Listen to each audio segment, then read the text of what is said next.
My motivation throughout my poker career has come from different things. It's changed a lot over my career, I would say.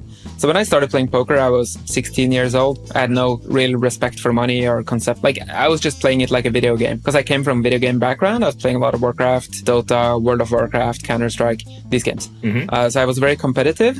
And when I started playing poker, I was just trying to level up, basically. Just trying to get to the next stake, beat the next guy. I was playing a lot of heads-up cash back then. So I was just kind of trying to beat the next boss, stuff like this.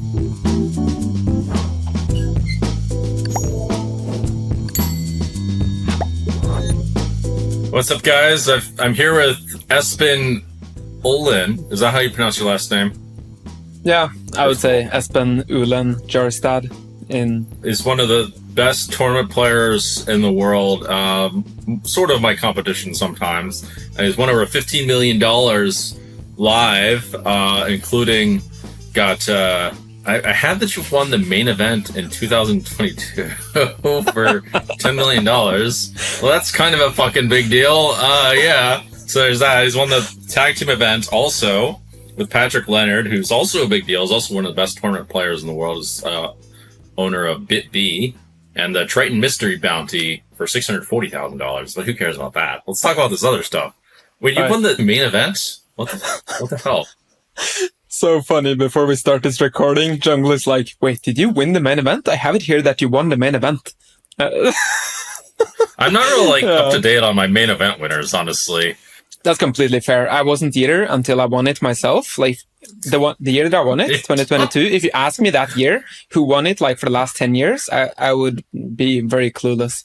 And I was even being part of the MTT community, I still wouldn't pay that much attention to it, right? So no wonder that you play mostly cash and you're like not super into the MTTs. So that makes a lot of sense that you wouldn't have caught it.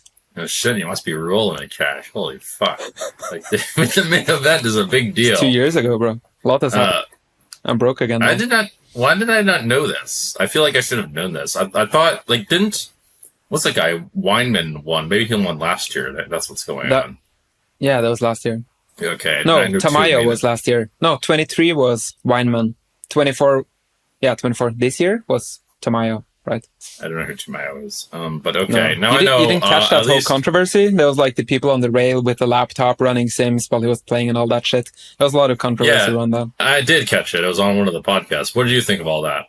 I don't know. I don't have like a super strong stance on it. I think it's fucked up that it's possible to do it. I think there should be like clear rules and they need to enforce those rules because clearly it gives a pretty big unfair advantage if someone is running Sims in real time while you're playing between hands. But still, it's like you run over to the rail and say like, okay, I have like 13 bigs. What's my range looks like? What's my range going to look like the next hand? It's a pretty big advantage if you can do that even sometimes, right? So I don't know. I don't know to what extent they were doing it or what they were exactly doing, so I'm not going to comment too much on that specific incident, but I think there should be like clear rules and someone to enforce those rules. I think we can agree on the clear rules part. I personally don't care that much, other than I think it looks not fantastic for poker, which I think is a bigger deal than whether it's fair or not is not really. I think that's not, in this case, it's not a huge deal just because it's that close to being fair or not. And I think that I do want to talk about other stuff, to be fair. Yeah, let's do that. Speaking of fairness. And so clear rules for that, guys. Anyone from WSOP watching, why don't you tell us a bit about winning the WSOP? What the fuck? I had no idea when I booked you that you won the WSOP. So...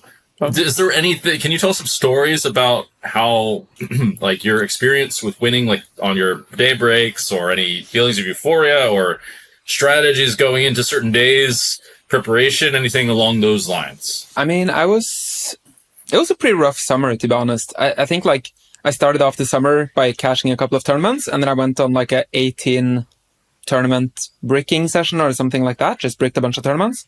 And then towards the end of the summer, I ended up winning the tag team, going like semi-deep in a couple of other tournaments, and then winning the main event. So just the end of the summer was unreal. You're like, I just won the main. Yeah. In terms of emotions, it wasn't... I would almost say that winning the tag team event, like a couple of weeks or whatever before the main event, was maybe more emotional because it was Really less overwhelming. Yeah, I think like after the main event, I was a bit. I don't know. A lot of people commented that I didn't really seem all that happy about it or whatever. I was happy, of course, but I wasn't. I'm not one of those guys that are like gonna jump and cheer and like fuck yeah, let's go. I'm not one of those guys. So yeah, I don't know. Too, to be fair, I probably. Yeah, I guess I can understand that. I would say some trolly remarks. I would just say something funny is what I would do. For sure. Just say like, oh, I knew I was going to win. Kind of thing. Yeah, no. Yeah, it's just, day's work. Yeah. And also like, it's pretty draining experience, right? I felt like I was able to keep my composure a lot, and I didn't really let the spotlight or any of the like money or fame or all that shit like affect my decision making, I felt like. But after it was all said and done and I could like lower my shoulders or like whatever, at that point I felt like very exhausted and very drained for sure. Yeah, really. I mean, that's not too bad. It's time to, that would be the point to start celebrating. I wouldn't think you'd be that exhausted playing 10 hours a day. You're a gamer and you play lots of Tritons and things like that. You must be used to this by now. Well, I wasn't playing Tritons before winning the main event. Like before the main event, I'd played like one 25k or a couple of 25ks or something like that. I was playing like more like mid stakes, high-ish, not the nosebleeds before. I don't think the nosebleeds is really like that going to be that useful for this event, just because I agree. I don't know how many. Yeah, I just think a lot of these guys are not going to play, sound GTO strategy. Of course. This stuff isn't really like once you get into those weeds, you only really need like the 6 stuff if you're playing against some world crushers, I would think. And yeah. Do you agree? Okay. I have a very different approach playing main event type fields and like a Triton 100k or whatever. Very different approach, of course, in terms of like what edges you're willing to give up and if you're taking spots or not. Like in a main event, you can skip a lot of spots because you get a lot of people like gifting you stacks throughout the tournaments, like you meet people who are, recreational poker players throughout the tournaments who sometimes don't play optimal strategies. You can take advantage of that. So, yeah. Oh, I didn't know. It was a good tournament. You should play it. I did know. Yeah, I've notoriously busted every single day. So, the first day, most of the time. But possibly, is there anything you tell us about the strategy for main events? I don't know if people can exploit you too much based off of that. But that's up for you to discern. Is there anything you can tell us, especially me? Because all I do is bust the first day. That's my thing. And I feel like I play okay, actually, at it. I've tried not to bluff too much. And not to bluff certain people too much, at least. Or at least figure out who I can bluff. Yeah, I think that's a big part of it. I think that's a big part of it, like paying attention and seeing what people are up to, figuring out who you can bluff or not. But I'm not really the best player to ask about this. This was my first main event, which is kind of wild. Like, I've been playing poker since 2004, but this was the first time I played the main event, 2022. So I'm not really a main event specialist, even though I won it. That's obviously up to a lot of randomness and chance. I was close to busting on the first day as well. I had 17,000 or 18,000 after the first day. You start with 60k. So I bagged less than a third of a starting stack after day 1. And then I just spun it up on day 2 and maintained a big stack for the rest of the tournament, basically. So can you tell us changes between this and a high stakes tournament, or even just, you don't even need to do that just because the high stakes guys have enough stuff going on, but stuff that more aspiring poker pros can get a couple tips from. I've heard people have very different opinions on that as well. My approach into the main event is be patient, take your time, don't get into high volatility spots if you don't have to, because as I said, you just get gifted stacks throughout the tournament. But then I know other people who have the approach that you should just try to build a big stack from the beginning, just so you can run over people, because for a lot of people, the main event is a milestone tournament. It's they want to play it once in their life or whatever, and they've been saving up or they qualified somehow or whatever. It's a big deal, right? And they don't really want to call their wife and tell them after 3 hours, I busted on day 1. That's not really what people want to do. A lot of people want to survive. They want to make day 2, maybe make the money, So for a lot of people, it's a very important tournament. So A lot of people's approach is like try to build a big stack and then just like run people over and exploit people who are trying to survive. But yeah, that's what I would have thought, but it might be the opposite just because that's what I was thinking about as you just mentioned, because there is a lot to be said for the opportunity cost of like screwing yourself over for other opportunities. It's just really hard to say what that's worth, but there are clearly really plenty of opportunities in the main. I know that you talked about this with some people that you should get all in with queens, as it turns out. You should definitely get all in with queens. We're not folding fucking queens pre-flop to ace king. No, we're not doing that. But it just reminded me of this dynamic of in Squid Games where people think in order to win a lot of pots, make giant raise sizes and things like that, or win a pot in a Squid Game. But actually, that's not the case. What you want to do is actually take a more conservative approach because you have to play lots of hands and generally just get in the pot. It's a lot of limping, right? Like a lot of limping and open limping and... Yeah, it's not make massive raise sizes and try to steal all the time. It's actually wildly screws you over. Yeah. Or can, depending on how you're doing it. I should say there's smart ways to do it. That's a big thing. And I'm thinking to myself, well, maybe the same principle applies in the main event. And maybe, I don't know, I actually try to play like kind of solid in main events, to be honest. Pre-flop. I find it really hard to justify, unless people are playing insane tight or just not fighting you, to justify opening loads of hands. I think that doesn't really But work. also, you're a famous name in poker, right? And people, if they play against you in some main event, they're going to think that you're going to bluff a lot, you're going to be like 3-betting a lot, and like they expect you to be who you are, and they're going to like, they're also going to play versus you in a different way because they want a story. They want to tell their friends back in Houston, Texas that like, I bluffed Jungle Man, or I caught him bluffing, or whatever, like I made a hero call with ace high and he was bluffing, People love those stories if they play against famous players, and Free is going to have to be a bit different in that sense as well, right? But for the main event, for me, like I was pretty... I didn't have the approach that I'm going to try to spin up a huge stack or whatever. I just played what I thought was like ICM aware solid poker. And then I was lucky enough with 2 tables left. I just got in aces versus ace king for like massive chip lead pot. So going into the final table, it was me and another guy who had shared chip lead. And at that final table, there was a lot of players who had big hopes of laddering. Like no, really. There was maybe nice. half the table wasn't, in my opinion, maybe trying to win the tournaments. They were trying to ladder as much as possible and pay down a mortgage or whatever, While me, I was like single, no mortgage, no responsibilities in life, no really, I was just playing for myself. So I wasn't playing for the win. I was playing ICM poker, but I wasn't knitting it up to make ladders, and going into the final table as chip leader, I was able to VP a lot and just redline a lot. So it's a good spot. That's always nice. The red line is the more fun way to win because it feels like you're winning all the time. Whereas when you're hoping for ladders, you feel like you're getting screwed all the time, which might be what's happening.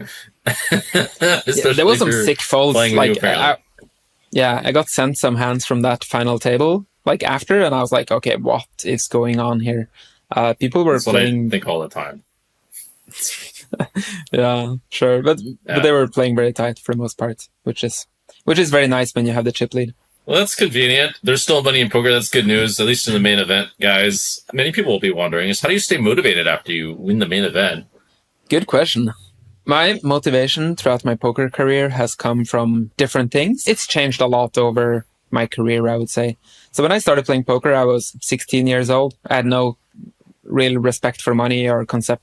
Like, I was just playing it like a video game because I came from a video game background. I was playing a lot of Warcraft, Dota, World of Warcraft, Counter-Strike, these games. So I was very competitive. And when I started playing poker, I was just trying to level up, basically, just trying to get to the next stake, beat the next guy. I was playing a lot of heads-up cash back then. So I was just kind of trying to beat the next boss, stuff like this. So I didn't really care too much about the money. It was kind of like play money in my head. Then I went to university and I was in school for 6 years, got like a job after that. I was kind of playing poker on the side while I was doing all this to like finance my lifestyle and studies and whatever. But after I finished my studies and got a job, I kind of realized that money has value.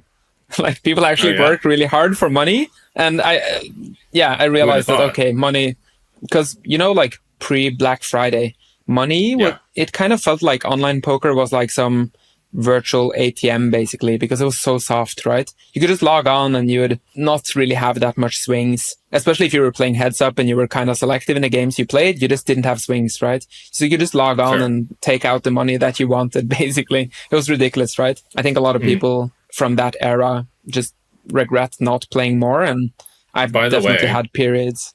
Go on. people were constantly saying back then, "Oh, games are getting tougher. Games are getting tougher." They were saying that all the fucking time. Like, remember the days, like the 2008 days on Party Poker, man. That's what they were saying. Like, and now people said, "Oh, games are getting tougher, dude. The games are so tough." I mean, it's always relative, right? Yeah. Like, they're always that's going to be the fucking thing saying in every game or every competitive venue. The ceiling is going to get higher and higher, right? And people are going to feel like, okay, it's tougher than it used to be, and blah blah blah. Of course it is, yeah. So when I got back into poker in 2017 or whatever, I had like a new respect for money, where now I was kind of trying to. I realized that, okay, if I take this like very seriously and grind hard and study and like treat it more like a job, which I didn't do in like 2008, 9, whatever. I kind of treated it as like another fun game, or whatever. But now I decided I was going to treat it like a job and be very serious about it and blah, blah, blah. And try to spin it up and be able to retire young or whatever. Like, try to secure my future, right? So then I was doing that for a few years, grinding and building it up. And like, I had like my goals and my ambitions and blah, blah, blah. And then I won the main event. And now, of course, that changes everything again, because now those financial ambitions are not there anymore. I wasn't ready. I didn't feel like I was ready to like go on a beach in Thailand and just live out my days there, I kind of felt like I still had stuff to do in poker. I still had like stuff to prove or whatever, like the inner ego or whatever. So I decided I was going to have to find a new motivation to keep competing in poker, and that was going to be basically to prove that I'm not a one-hit wonder by competing in Tritons and high rollers in WSOP and whatever it is, like, very silly, these insecurities, how those drive our motivation. But yeah, I decided that was going to be my next step. Honestly, like right now, over the last like 6 months or whatever, I've been kind of struggling dealing with this, because I was unsure if this ego-driven success seeking is really healthy. So yeah, You're really deep on this. I thought about this too, but I want to ask you other questions first before we do that. I mean, I would ask simply, what is healthy? That would be my next question, but that's a tough question to answer in a way.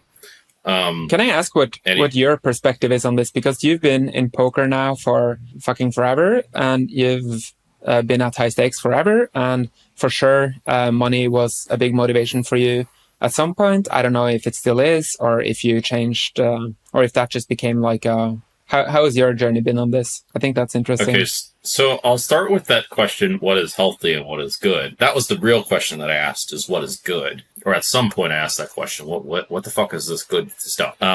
So, because it actually kind of gets to this point when you're thinking about earning more points, you can say earning more money. Because going deep and thinking about things a bit more, it wasn't that clear, especially when we're talking about earning points or money is one variation of points, or we're talking about, what to do with your life kind of thing. I think that the ego is very supportive. It's supportive.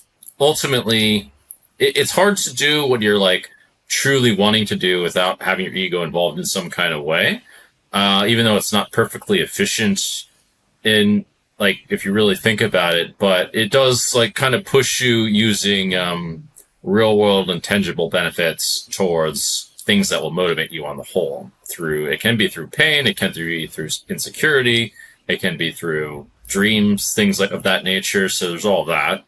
I think that I ultimately came to the conclusion that it was in my nature, as it probably is for yours and for many of the people watching this, that they're motivated by growing, particularly their own legacy, which will generally be in the form of making money, especially with, the various insecurities and various tangible problems, like being stuck in one location and not being able to do what they want, or not be able to like go to nice places kind of thing.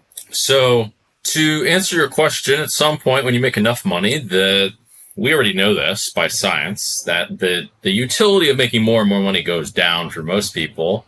Well, it just does go down in terms of happiness. And at some point you ask the question, okay, why would my success in my building my legacy, or et cetera, like doing something in competitive space, be constrained precisely to, my poker success was? Why would it have to stay there? So basically, what ended up happening for me was I realized, okay, it doesn't stay constrained to just money and poker success. And I decided to go elsewhere and to do something that involved poker, but turn it a little bit.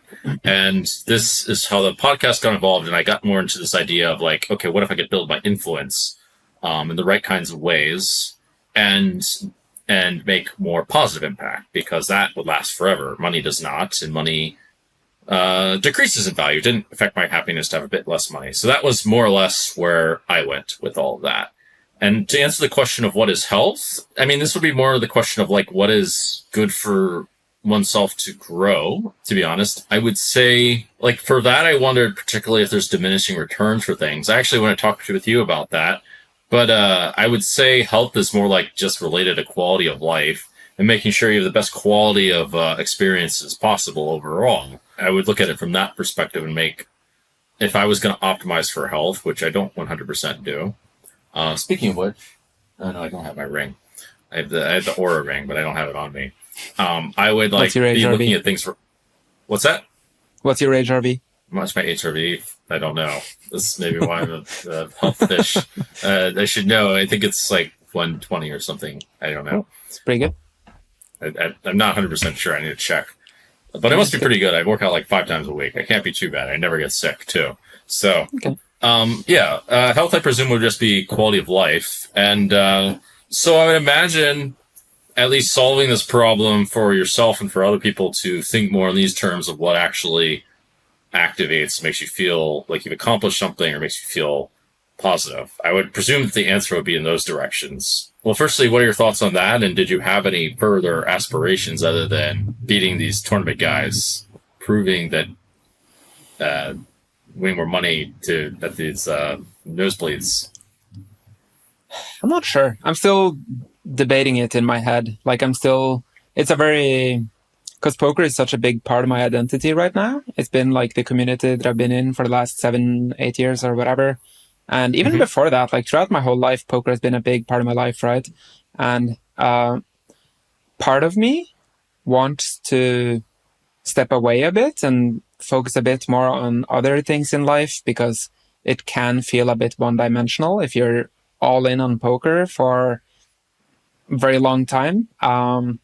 I've always had the approach that if you're all in on poker and you let other life aspects suffer, then you're going to be in a lot of pain when poker isn't going your way. So I was always trying to be fairly balanced in terms of doing, like progressing in other areas of my life, like reading a lot of books, working out a lot, meditating, journaling, doing whatever to progress as a human being as well, not only as a poker player. Because I know that if everything you do, you see yourself through the lens of, I am a poker player, that is my self-worth. And whenever you're not, let's say you're going a downswing, or you just have like 6 months where you just brick everything, you're going to feel like not great if that's the only area of your life that you're working on, right? But if you still have your relationships, you have your health, you have whatever, you're progressing in other ways in life, then it's going to be a lot more tolerable, I think. So yeah. But for me, it's kind of difficult to say right now, at least, like what my goals are in terms of, part of me wants to like keep playing high stakes and compete and try to build this legacy you're talking about. It is kind of attractive, I think. Part of me wants to be less relevant, less competitive, less addicted to all the dopamine that comes from social media and all this shit, that we're all very, or most of us very addicted to at this point. And of course, you can be highly competitive and not have anything to do with social media. I'm not saying that it's like, you actually see that most of the people at high stakes are actually not on social media much, right? if you look at the people that are at the very top, most of them don't have a big social media presence. I was kind of after the main event thinking that I should capitalize on the momentum that I have in terms of attention and blah, blah, blah, blah, blah, and try to build a personal brand out of the situation and try to be active on Instagram and YouTube and whatever, right? But this is another thing that I'm like debating if it's actually helpful, healthy. Well, depends on what your goals are, right? Because social media as being social, in my opinion, is not necessarily good or bad. It's how we're using it. I think if your goals are to build your brand and all of that, there's all kinds of healthy ways to use social media. I use plenty of social media. I mean, I don't always use it healthily, but like, I guess ideally you want to use it healthily. Huge percent of the time anyway. I mean, majority percent. I think just like basically it's become more or less a platform for people to expound on their vices, as is anything. It basically just shows people how fucked up the culture is in some kind of way. It's real in that sense, in my opinion. I actually want to mention I'll give you a second to comment on what I just said if you'd like, but I also want to mention a couple possibilities of sorts that may be interesting for the audience. That you said you were a fat slob at some point, this is in quotes, and that you were able to turn your life around. This is actually quite an accomplishment.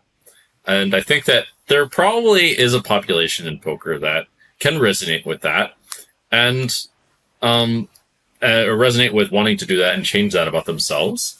And also that you joined the army at 18. That's an interesting story too. I'm pretty surprised by that, especially considering you were kind of doing the opposite of joining the army, which is playing online very poker. much.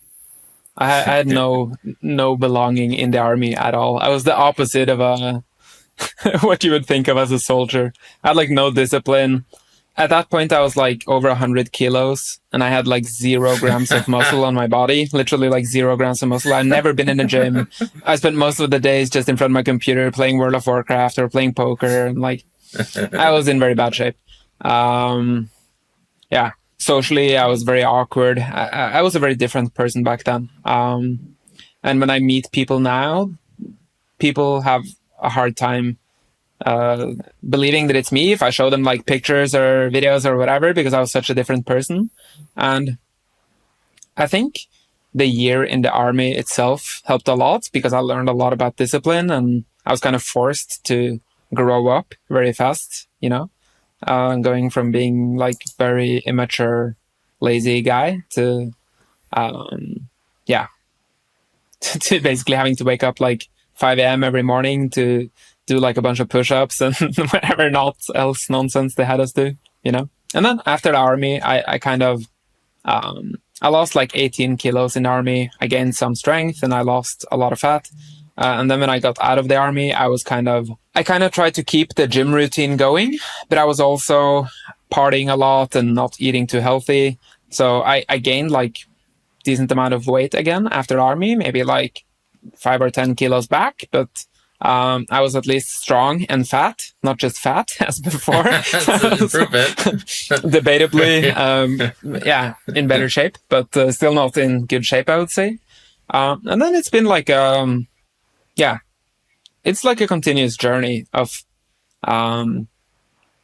some periods where I'm like very strict and I get in like very good shape. And then I have periods where I let it slide a little bit again, go on vacation and eat a lot of nice restaurant food and whatever. And at this point, I'm kind of okay with it. I thought you told me that you like never eat junk food, and you seem like you're in good shape. I feel like there's something in between where you went to strong and fat to just strong and in shape. I feel like there's a missing piece here. Not really a missing piece. It has just been a grind, like continuous grind, basically. I think I got in the best shape of my life during COVID because I just decided, okay, this is a great opportunity to get in the best shape of my life and become the best poker player that I can be. So during COVID, I had like very long periods where I didn't touch alcohol, didn't touch sweets, just working out like 12 times per week and being very, very on point with everything. Well, no wonder. The mystery's solved. No alcohol, I was very no on sweets, point 12 for times a some week. time there. Yeah. All right. So But now I don't eat junk food. I really don't like junk food, but I do like fine dining and going to like tasting menus and having like super nice desserts and shit like that. I love dessert, but I'm Oh, not. that's a junk food, man. That's called junk food. Desserts. This is Okay, sure. Maybe it is. When I think junk food, I think like burgers and pizzas and like kebabs and shit like that. But kebab's not so bad, I don't think. But yeah, I don't even eat burgers or pizzas. I don't remember the last time I ate a fucking pizza, to be honest. But I'll have some desserts. I get some desserts sometimes, more than sometimes. Let me enjoy my desserts, bro. It's not junk food, is it?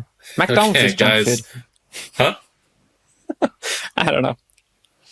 Well, okay, guys. So it sounds like you can eat your desserts and junk food as long as you go to the gym 12 times a week. Probably not quite 12 times a week. I'm in pretty good shape. I do about 5+ times. I'm not counting martial arts. So yeah, I do the same now. I go 5 times a week. I lift 3 times a week. I do high intensity cardio 2 times a week, and then I walk 14K steps per day on average, maybe. So I walk a lot. Why are you walking so much? Why? I don't know. Walking is GTO, bro. You can listen to audiobooks. You can listen to nature and like let your brain do its thinking and processing of stuff. I don't know. Walking is GTO. What I mean is, yeah, sure, but like, where are you walking to? I just walk around the lake where I am now. I'm in Bucharest, and I live right next to like a park and a lake. So I just go there and I do a lap, and that's like 11K steps or whatever. Why are you in Bucharest? It's not known for its nice views. What's there? This area is actually very nice. My impression of Bucharest was also not the best before I came here, I think. But this area is very nice. I'm like in the rich part of the city, so you just see like fancy cars and very beautiful people. And yeah, it's nice to like nature right next to here, which is nice. But yeah, no, just new girlfriend. So I moved here to see. Started dating a girl 3 months ago or something like that. So I've been here for a couple of months now, and then I go to Monaco in 3 days for Triton, then come back here for a bit, and then, I did something similar, by the way. That was my reason for going to Bucharest. Was not the Romanian surprise, not because the city was such an amazing city, because I had a girlfriend there. Another thing is that I don't know if it's a foreigner thing, and I do want to actually advise on this, but it's my recommendation for a lot of first world guys. I don't know if you have much experience with this, because you came from Norway, right? You came from a small town in Norway. It's probably pretty innocent, I would guess. I do want to ask about that, but the dating situation in the first world, the Western world cultures, tends to be not very, what's the word? Not very beneficial for the majority of guys. And so it tends to be better in other places, such as Eastern Europe. But I do worry that many of those sorts of guys will bring their toxic dating patterns to Eastern Europe, etc. But I don't think that... I would think that actually you're probably in pretty healthy of a place. I think you came from a pretty healthy place from Norway, and Levanger is how you say it, in a small town. I would think it was such a nice town and everyone was good to each other and that kind of thing. Or am I wrong? Why don't you tell us about how it... Yeah, so I'm from a small city called Steinkjer. It's like 23,000 people, and the place you mentioned is where I'm born, but it's not where I grew up. It's just there's no hospital in my little city. So yeah. Oh, I see. But yeah, no, it's, I don't know. I don't have the fondest memory or association to my city until kind of recently. I always thought of it as a bit of like a boring place. Not much is happening there. And my childhood wasn't particularly great, I would say, in the sense that I was like this very socially awkward little kid. I got bullied a bit and didn't have like the easiest situation at home, maybe at all times, and yeah, some stuff like that. So I never had like the most romantic association to my hometown, but now I've kind of learned to appreciate it a lot. So when I'm home there now, I'm very happy when I'm there because it's so quiet. It's so peaceful. I live right next to the lake there as well, or the sea. And there's forests. There's all the all the stuff that you could want for inner peace, which is, yeah, very nice if you've been in Vegas for 7 weeks or in Dubai or London or whatever, going there is like a real, yeah. So now I appreciate it a lot, but I used to think that it was just like some very boring place where, Yeah, it's hard for these little towns to probably very similar to the opposite of those very superficial meccas. I would think that, huh? Yeah, I think that's a big part of it as well. That when I go there now, I get to meet normal people, and hang out with my friends who are not part of this world and this universe, who have like their regular life problems and their regular life views on things, and their perception of the world is so different from what I mostly surround myself with, which is really fucking great. Like, it's so nice to be around people working 9 to 5 in a dental office or whatever, who, have a very different view of the world than most gamblers who just travel around and like live this life. It's it's very refreshing, I would say. Can you give some examples of how things may differ? I don't know. Maybe it's put me on the spot here. I just feel like it's a very different mentality. Good question. Also, like, the sample size is small, of course. Like, I'm comparing like my small subset of friends in my little hometown to some of the guys that I meet in the poker world, right? It's not... I would think, I've heard some stories for certain groups of people. I would think that there's this certain tendency for people to think that their own world is all there is. It's just a myopic kind of tendency. It's very hard to like break this until you realize and you start traveling and see that, other people don't think the same thing. So there's a certain element of open-mindedness. One thing I personally, and there's a book about this, talks about how the first world actually does have this on a larger scale. It's called weird culture, Western educated, industrialized, rich, and democratic culture. It's actually a whole culture of first world. But there's, of course, other variations, such as whatever's going on in small towns that may not really be a part of that, especially in Norway, which is not really that mainstream. So I think there'd be differences there. Obviously the fact that they're working 9 to 5s and don't have that much money to travel or free time or married or, whatever it is that keeps them locked down to many places. I think that that's going on too. They might also think gambling is degenerate or poker is degenerate, some along those lines. What else? They may have a different view of dating as well. I think that's been a big thing for me, that just in terms of like the girls that I've met over the last few years, I've met some great girls as well, but especially in some places of the world, you tend to meet more of the transactional type, who from some cultures where they put a lot of emphasis on the appearance of the females and less emphasis on mental health and values and other things, maybe. Like, in some of these places, like Vegas, Dubai, LA, Miami, whatever, like there's like a lot of people with a lot of plastic surgeries, like fake lips, fake boobs, fake everything, and very, very different, perception of the world, I would say. Like, if you go to my hometown, like no one is talking about like lip fillers and like all these things, it's not really a thing. Oh, wow. And just not being surrounded by that whole universe is really fucking sweet, I think. I haven't had too many conversations about lip fillers, to be fair. But I don't know who you're meeting. People. I guess this heavy focus on short-term stuff or superficial stuff like appearance in a lot of cultures. So I also read that I want to ask also about not getting the money from the main event for 6 months. That's pretty strange. Can you tell us about all that? I got it all in the end, but the IRS was refusing to accept my UK proof of residency. I didn't have like the proper certificate of residency. I just had like other things. I had a document from the government saying that Espen lives in London and he's here, but it wasn't the official certificate of residency. It was more like, I don't remember what they called it, but the IRS wouldn't accept it, and it took a long time. So I could have taken out the money on like day one after winning it, but I would have had a 30% withholding tax, right? And $3 million dollars, and reclaiming that could take a long time, they told me. So I decided I would rather wait and try to figure it out. So it's kind of salty.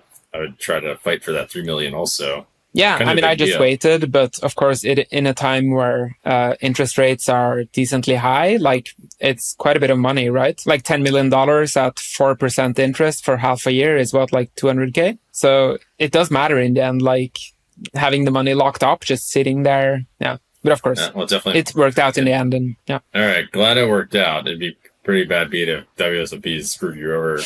So you said that the tag team bracelet was more stressful. Why is that? Especially, it's like a $1,500 bracelet, isn't it? No, not more stressful, more enjoyable in the moment. I said that because I was more able to feel the moment, like winning it with a close friend and like that whole thing. It was a very cool moment.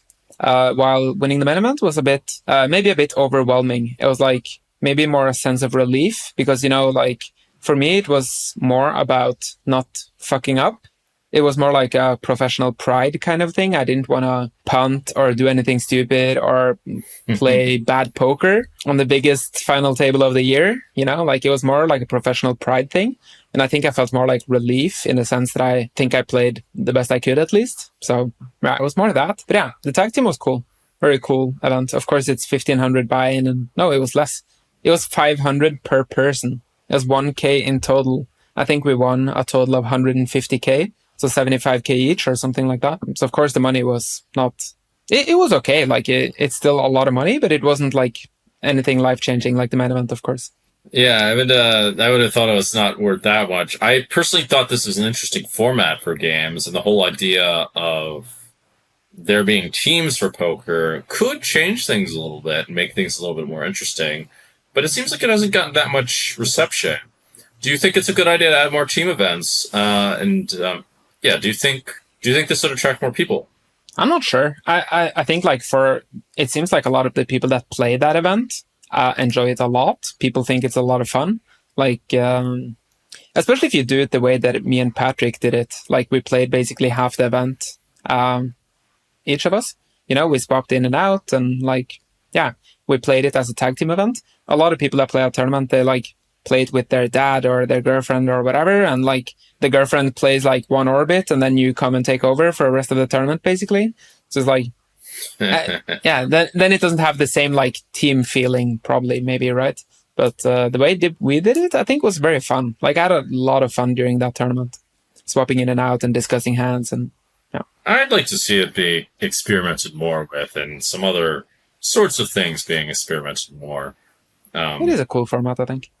Be nice to talk with some of the tournament organizers, but more formats and different kinds of games are what would drive more action anyway and create more edges. I think there's quite some edge in this too. What are your thoughts on the edge of the tag team bracelet? I mean, very big. I don't know how to estimate it in terms of ROI, but very, very big. Like, yeah, it becomes kind of turbo-y at some stages towards the end, I guess. So the edge will decrease towards the end, but in terms of softness of the field, it's unbelievable. It must be one of the softer tournaments during WSOP because of this factor that you have people playing with their friend from high school or their dad or their mom or girlfriend or boyfriend or whatever. Sure. Yeah, I would think that's a great sign. And I mean, I personally think, I don't know why they didn't make the Triton events a bit like this, the Triton Invitationals. Yeah, I mean, if they were soft too, that's even better. Which other events would you say are soft and worth looking at for other aspiring players? Not necessarily in the main events, or not necessarily in WSOP is what I meant to say. Go ahead. Okay, you mean in terms of tournament series and what stops to play, basically? Anything. I would say that I was very positively surprised after playing in Asia quite a bit last year. Like I went and played in Taipei in Taiwan, and I played in Jeju in South Korea. And the poker scene there seems to be blowing up quite a bit. And the games are very, very soft, I would say. Yeah, I think it's insane value in terms of you get to stay in like insanely nice 5-star hotels for a lot less than it costs in Europe and US. The stops themselves as well, like tournaments, they're usually not as high stakes unless there's like some Triton or WPT or something. Most of the stops over there, like APT and so on, are a bit lower stakes. But if you're like low or mid stakes or starting to move into high stakes, I think it's very sick to play those stops. Of course, there's a lot of travel time, but if you're free to travel and you can just go over to Asia and stay for a few months, I think it's like insane value to play those stops. Yeah, I enjoyed it a lot. Actually, Taipei would be my suggestion as well. And I would say that there are some larger stakes games coming up, matter of fact. And I was pretty impressed with some 3-6, 5-10 games. I was just playing I wanted to gather a little bit of research and recon, but I managed to win about $15,000 in like a few hours at 3-6 somehow. But I mean, it was a big swing. If I was wrong, I would have lost money, I guess. Some guy made a very questionable bluff that was super deep. A very questionable lot of things that were super deep against me, and I didn't believe him. Called him. So he wanted to tell a story. I guess so. Or he thought that it would work. It depends what he was thinking. So, yeah, Taipei is actually a pretty good spot. Poker's legal there. They have the weird rule of making cash games like tournaments, but other than that, it's I would definitely suggest that for people in Asia in general. Poker has a pretty bright future in Asia, and it's actually kind of a good thing that things are slowly opening up, which is wild serendipity. Actually, I don't think people realize why that's good. That's good because like things don't dry up immediately in an industry that's not 100% fixed, meaning there's not opportunity expanding. It's more like people lose their money. So we played a cash game together in Asia last year somewhere. You were dressed like some king of the sea or whatever. Where was this? No, we played like 50-100 or whatever. It was like with Hecklen and Alex Weiss. That was Taipei, dude. That was in Taipei. Yeah. Right. I was dressed as a wise sage. And I was giving the wisdom power rankings. You were like kind of high in the wisdom power rankings, actually. Yeah, I think you were like top 3 or something. Is it true? No. Probably not true, but I'll take the compliment. Okay. Why is it not true? Why are you not top, like high on the wisdom power rankings? I don't know. It seemed like a pretty high IQ lineup. I don't know. I don't know. Who did you put that number? Yeah, depends what you mean by wisdom. Like, wisdom can be a lot of things. Like, you mean like accumulated life experiences and like you. I think wisdom means like, haven't you seen those movies with like the old guy? Usually the old guy is wise. It's not the high IQ. The high IQ can mean lots of things. Like you could have high IQ and buried on crazy rabbit holes that are very just self-destructive. But wisdom is like, is making right choices that are good for you. That's what wisdom is. I wouldn't say that I'm high up on that list particularly.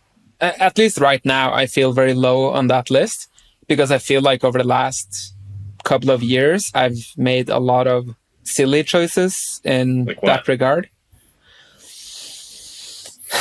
Where do I start? If you want to talk about it. Okay, yeah, we can talk about it. So before the main event, I remember thinking, if I get to a net worth of 2-3 million euros, I'm going to be investing that into very passive, safe investments. And I'm going to take it easy, like not take it easy, retire, but like, I don't want to be, my investment approach was always that you just get into cheap index funds, like low expense ratios, like Vanguard, S&P 500, whatever. And you just kind of leave it there forever, and your money accumulates at like 8 to 10% per year or whatever. Compounded, that's going to be a lot. So my approach was always like, if I end up with a lot of money, I will just have it spread out into these passive investments, maybe some Bitcoin, Ethereum, whatever. passive ETFs. And then after winning the main event, of course, it doesn't play out like that because you get all these like super great investment opportunities and like people come to you for like different deals. And there's all of these things, you know? Oh, man, all the deals. Yeah, there are great deals out there. Amazing deals, bro. You have to get in on this. Exactly. So you have to get now, and like I wouldn't say that. Did you get in on BitConnect? Oh, you can't get on BitConnect. I wasn't in BitConnect. No, I was in Luna before the main event. I had like a big portion of my net worth in Luna before the main event, but yeah, that's another story. That didn't go too well. Anyways, so anyways, I feel like I've spread myself quite thin over the last couple of years. Like now, my attention is divided into so many different things that I've like invested in and projects that I started. A lot of stuff. And I don't really think that was the best. Yeah, I kind of FOMO'd into a lot of nonsense, I think, which I regret doing. That's how they get you. That's the thing. That's the whole sales pitch is like, oh, dude, there's the spots are getting locked away, and you only have until next week, and then blah blah blah. Like, you better get in on this. It's the last chance. Bull fucking shit. Almost all of them have come back and said to me, oh, dude, we still have some extra spots. Like a month later or whatever, like gone there. Not everyone actually, but yeah, they're supposed to preach. That's what they're supposed to do is create scarcity. That's what it's called. So of course they get you. Yeah. So honestly, I feel a bit disappointed in myself that I wasn't as high on the wisdom ranking as you perceived, because I have like spread myself thin and invested in things that I have no business being invested in, basically. And some of these things might turn out well as well. It's not like I've gotten like scammed across the board. It's like, maybe it turns out well, you know, but that's not the point. The point is that I could have just had the money in S&P 500 and not dealt with all the headache, basically, and just focused on poker and stayed in my lane, you know? Well, it depends on how you're looking at it. I don't even 100% agree. I don't think it's like that bad exactly. But I do think that a lot of these ventures, when they go to the poker players, are likely to, they kind of start with a red flag already, which is that they're coming to poker when it's not really the scene. That's like that's like a solid, like that would be qualify as a red flag, which I didn't personally realize at first, but I think that's a good point. I don't think that they're all necessarily bad, though. And I don't like hate really the idea of it in general, especially because it's not like slowly accumulating your money really does all that much for you. It just makes you a little bit more rich. And I personally am going more all in on the side of trying to go parabolic rather than slowly accumulating. Well, I'm actually taking what Nassim Taleb calls more like the barbell strategy. If you've ever heard of this author, do you know this guy? Yeah, I love him. Yeah. Fooled by Randomness, one of my favorite books. I think it's like mandatory read for everyone in gambling. I actually haven't read that book, but I've read a couple of his others, like Anti-Fragile, and I met the guy too, by the way. He's such a prick. He's a polarizing guy. I know a lot of people hate him, but I think his books are sick. He thinks that being a prick is a good strategy for building his brand. I don't agree. I'm gonna have to veto that idea. In general, like, his content is good. We'll give him that. He has good ideas for sure. But in a hilarious irony, what happened? He like kind of gave me the rude shoulder and didn't let me even like say my point, which he misinterpreted, and then he like ironically writes precisely about what someone else does the exact same thing to him later in one of his books that I read. I thought, wow, that's so funny. What context did you meet him? What was going on? I met him at his seminar, and I was like trying to tell him a story of how I applied how I like went too far with going for the we're trying to bet on the tail end of like the positive end of the extremes of extreme possibilities. I like tried to bet like an incredible extreme that the world was flat. And then I realized that the potential, I thought it'd be a funny story. And I realized that the potential of the world being flat was like less than 10 million to 1.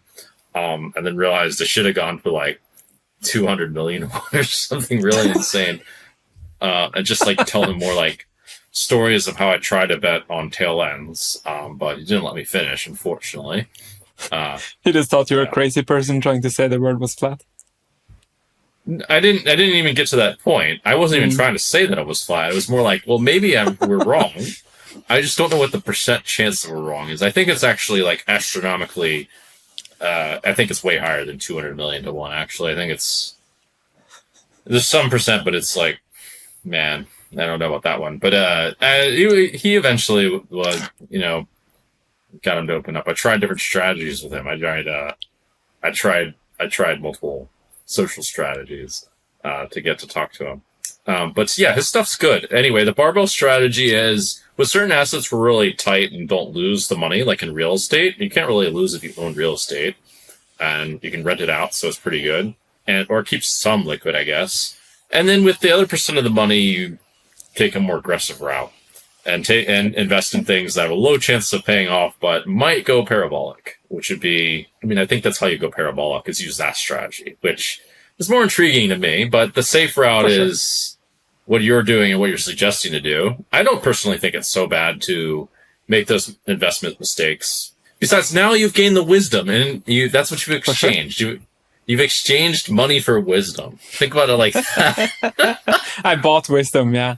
But I agree. I think like as long as you have like the core of your portfolio is low cost index funds, real estate, and Bitcoin probably, then yeah, and you can take some bets on smaller, like, yeah, small startups or whatever. Some dribbles. Some NFTs. I don't know.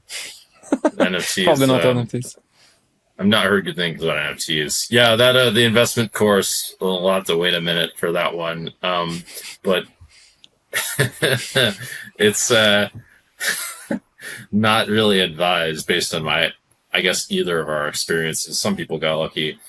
And by the way, guys, this is not a licensed financial advice platform. That's not really what we're going after here.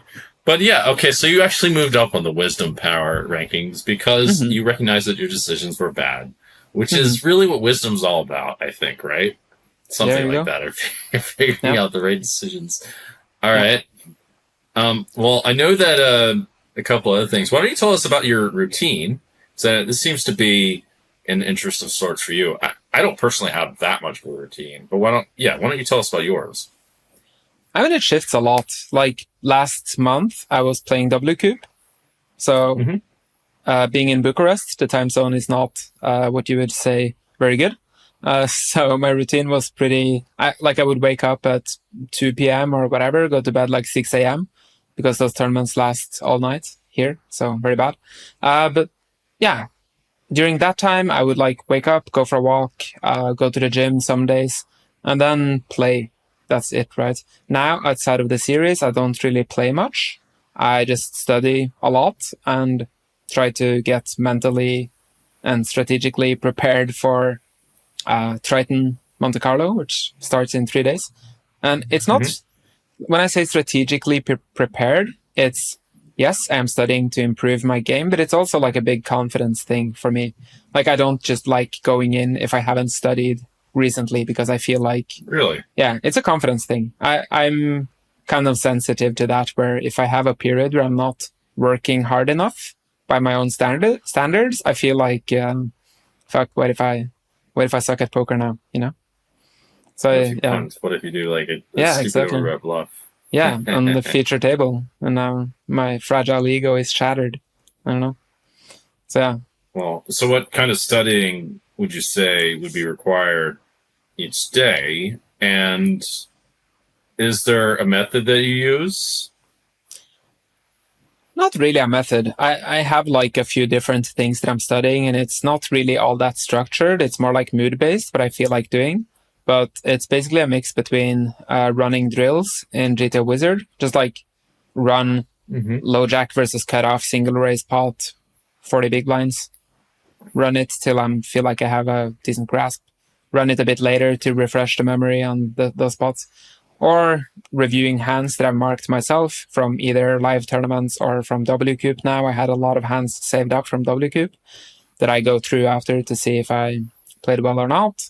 Reviewing Triton footage in itself, because Triton is quite small player pool, you know, like I don't know how many different people will come to play this Triton event in Monte Carlo now, but I don't know, like 100, 200 people in total, maybe different people. I don't know.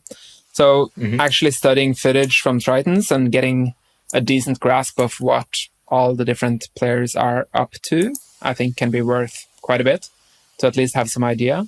Reviewing Triton footage in itself, because Triton is quite small player pool, you know, like I don't know how many different people will come to play this Triton event in Monte Carlo now, but I don't know, like 100, 200 people in total, maybe different people. I don't know. So actually studying footage from Tritons and getting a decent grasp of what all the different players are up to, I think can be worth quite a bit to at least have some idea. And also just like to learn from, like if you're studying Triton footage, you get to see what all the best players like Mikita and Jason Kuhn are doing, and you can see, okay, they're maybe doing some interesting stuff that you're not doing, and then you can go in the solver and see if they've figured something out, and usually they have, and then you can implement it in your own game. And yeah, I don't know. So I do a few different things for studying. Now I'm also creating some coaching video content for GTO Wizard these days, which I'm trying to wrap up before I leave for Triton now. So it's a bit mixed. Yeah, we should give GTO Wizard a shout out. Can't forget that. I'm trying my best. Speaking of Triton studying, well, we'll talk. We can talk a little GTO Wizard. Anyway, so there's speaking of Triton hands, there's a certain King 10 of clubs against 3 jacks actually, against Chris Brewer. 4 jacks in hand, right? Jack 9-8. Well, at the start, it's 3 jacks. Yeah. Why don't you tell us about this hand and what was going on in your mind for this hand, if you remember it? I remember it being a big hand, but I don't remember the specifics and the bet sizings and everything. Do you have it? Can you bring it up here or no? If you have it in front of you, I'm happy to discuss it, but I don't remember it specifically enough to discuss. I can send it to you. Maybe that would be more effective. I do have it. Oops. Are you going to play it in the podcast so the viewers can see what's going on, or are we going to have to... What's the idea? That's a good idea. Yeah, you should. That's a good idea. I mean, that would be a bit more interactive, right? If you play it in the podcast and then we can discuss over it while it's playing. Okay, sure. Well, why don't you open it? If you just open it and share your screen. Or maybe I can. Okay, let me see that. Okay, let me try that. I've never actually done that on a podcast, but let's give it a shot. Yeah, let's go. Okay. Well, let's take a look. We got a raise and a call, right? Wait, no, let's back up a second. Let's fast forward it too. Looks like there's a raise and a call and an under the gun check on King 10 of clubs. What do you think about this check by under the gun? You're in the... Where the fuck are you? Oh, okay. So you're like in early position. I think we're 8 players left, and he's in first position. I'm in the low jack, I guess. Is it? Something like that, yeah. Something like this. Yeah. So what do you think? What do you think was flop check? I think it might. I can't remember all the stacks here, but I think I'm towards the top, and he's like a middling stack, so quite a bit of ICM pressure. My range is going to be very condensed, flatting from these early positions, and condensed range on this board is going to connect really well, right? So I think he probably does well just checking range. It's also a board where equities can change quite a bit by turn in river, so it's not a spot where he necessarily wants to start building a big pot out of position in a risk premium scenario where he's covered. So I think probably just check range in his shoes. Sure. Then, yeah, I wonder if you can even check 2 jacks, but I'm not sure if there's much point to it.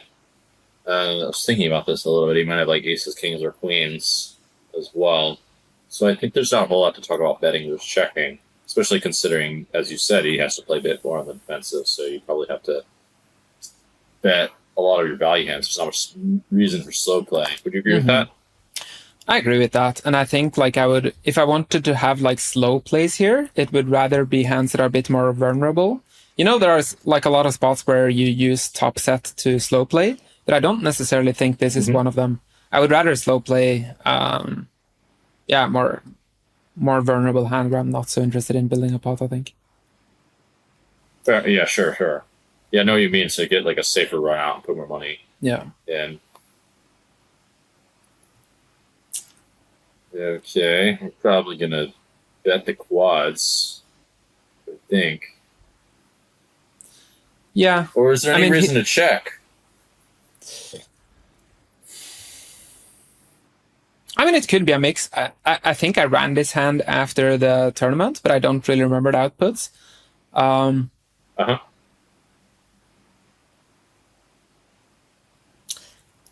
thought you were going to say something.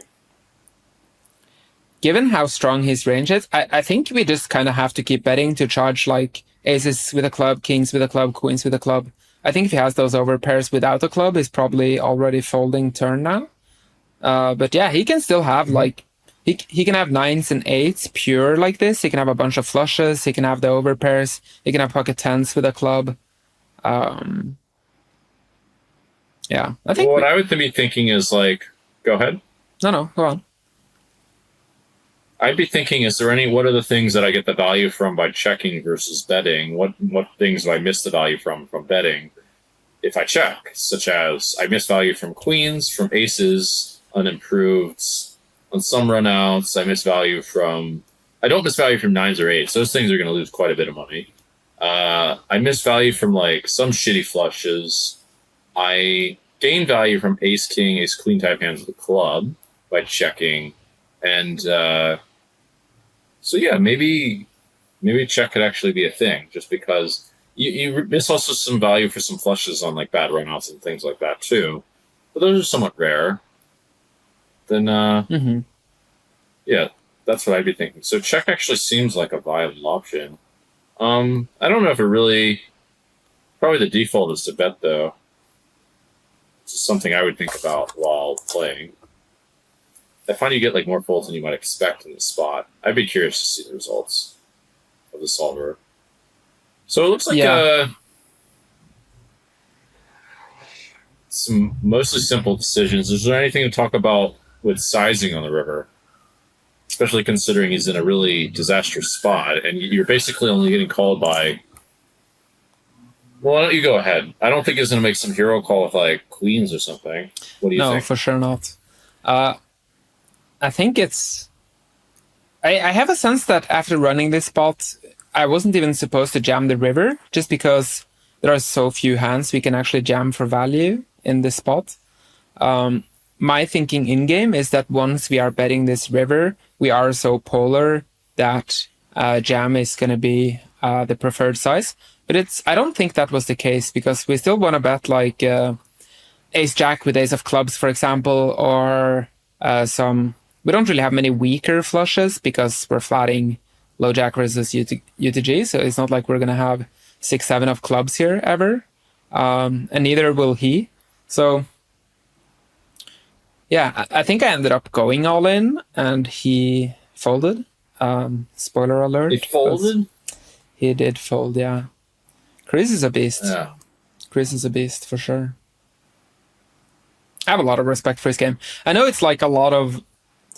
Like, this is like the most common thing in poker, right? Everyone thinks that their friends are so good. Like, if you ask anyone in poker, like, who are top 5 poker players, like 3 or 4 of those people are going to be in their inner circle or whatever, right? Everyone thinks that themselves are better than they are, and they think that their friends are better than they are. This is like the most classic bias in poker. I was talking about that. This is the most classic bias in the world, dude. This is called it's a narrative fallacy, isn't it? I mean, in some form, I would think, I think it's a narrative fallacy in one of its forms, or maybe it has a different, or it's the same principle.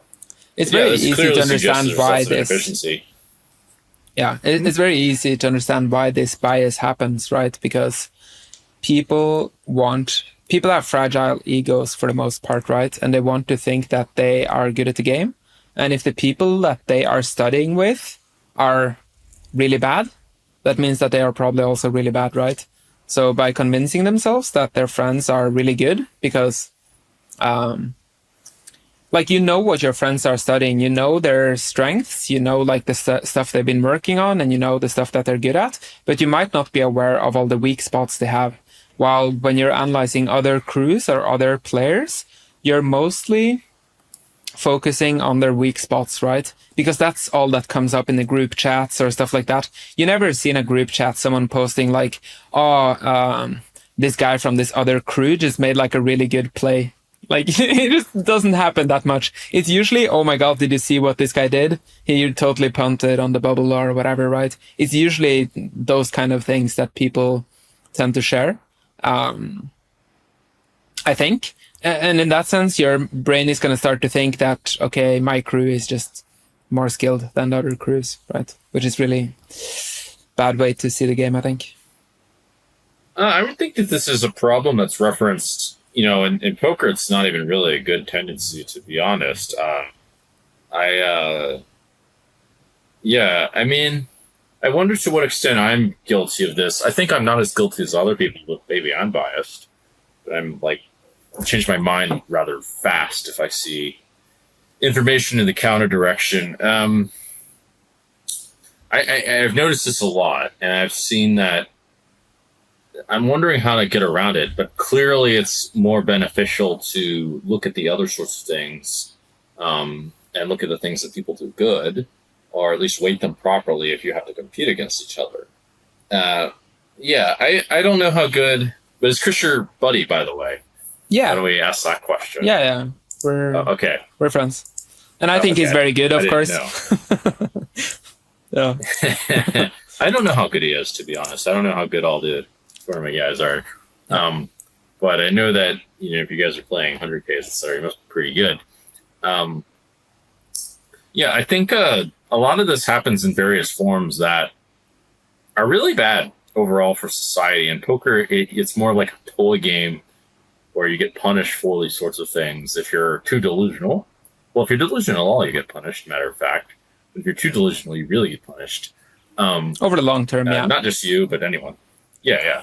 So it's poker happens to be, is the word therapeutic? Or is it pragmatically solves delusion in some ways.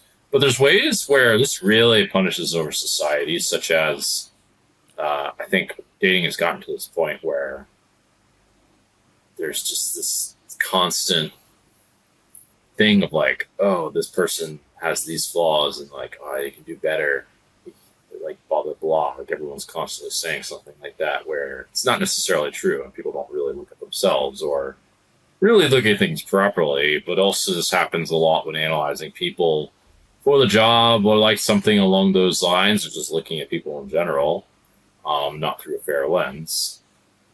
That's another matter, though. I mean, at the heart of it, you can just see its effects even in poker, where your job is literally to not be biased. It literally, like, you have to look at things objectively to make the right decisions. But I guess it's... Poker is a weird universe, though, especially at, like, high stakes, both for cash games and MTTs, right? Because so much of your ability to play these tournaments is people's perception of you, right? Like most of the people playing $1 million Triton schedule aren't playing with 100% of themselves, right? Most people don't have the cash to take those swings. Most people sell a lot of their action to investors, right? And to be able to do that, you need people to believe in your abilities. So that's true. It's a really weird universe, man, where, yeah, I don't know. It's, yeah. It doesn't just matter how good you actually are. It matters a lot, like what people think as well. That's true in the real world times like fucking 3 in the real world. So, like perception, I think this is fucked up about the real world. This is fucking stupid in my opinion, but we're trying to fix that. In poker, I also think it's stupid, to be honest. In what, like, it sounds like you have an example in mind, or you have like a specific area that you're tilted about. all tilted about it in general, because it means that things will not be fair, and that people have to play a lot of games that don't need to be played, to waste loads of energy to look good instead of actually being good. Do you see what I'm saying? It can matter more to be good, and to not care too much about looking good. That matters too, but not to the same extent as truly being good. It shouldn't be the other way, for sure. But I think that in a lot of industries, that's the case. And it's like almost the case to like be able to delude yourself into thinking you made the right decision about something when that's not the case. It's like that seems to be the result. It's like this question from Charlie Munger, I think it was, who asked, would you rather be the best lover in the world, but known as the worst? Or would you want to be the worst lover in the world, but known as the best? Like everyone thought you were the best lover in the world, but you're actually the worst, or opposite? Well, first of all, that's not a possible situation, but what is your opinion on the answer to that? I have a clear answer, by the way. I think like the answer is like the more fragile your ego is, the more you would lean towards wanting the world to think you're the best lover, obviously. While the more secure you are in your inner abilities and the more safe you feel and whatever, the more you would just care about your partner's experience making love to you, right? And you would want to be the best lover in the world.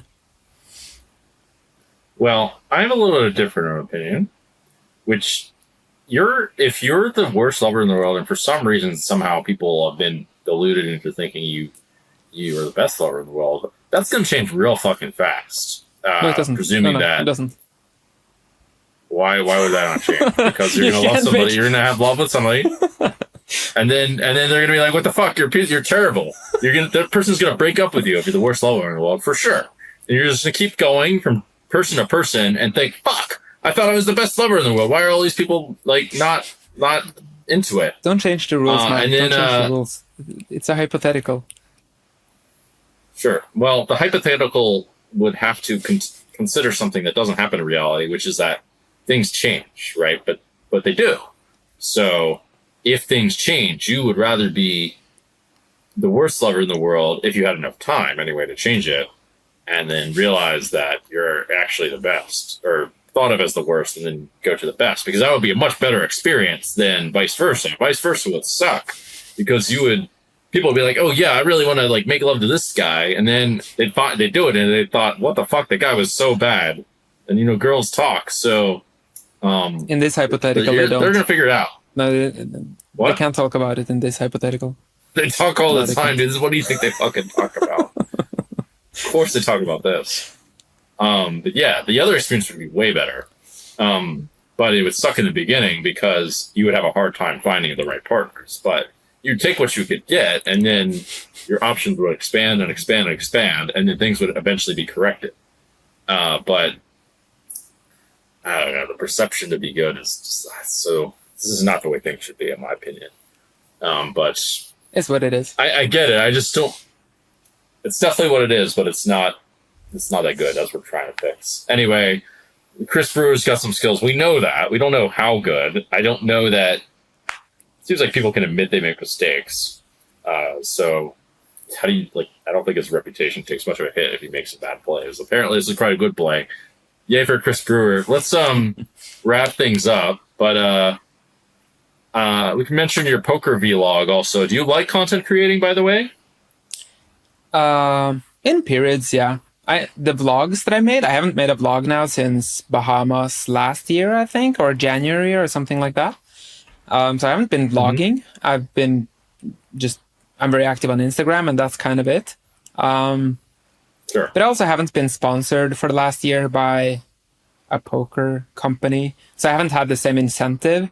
Like, I was always thinking that, yeah, if I'm going to be doing vlogging, I want to be doing it for some purpose, not just like, yeah. Because it's time consuming, man. It's time consuming. It's costs quite a bit of money.